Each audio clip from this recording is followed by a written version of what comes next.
You've been searching for months, you found the home of your dreams, you beat out other offers, and you've had your home inspection.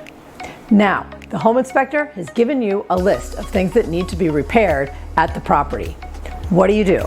I'm Jen, this is your Market Minute, and I'm going to give you some advice. Jen's Market Minute. Okay, so you have the home inspection and you want a whole bunch of things repaired. You're thinking it's only fair, you paid full price, you should be able to get something out of the deal, right?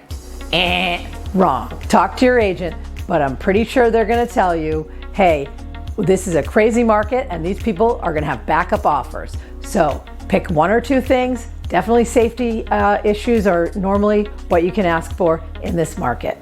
But anything else, you're going to risk losing the house. Thanks for watching, and I'll see you next week.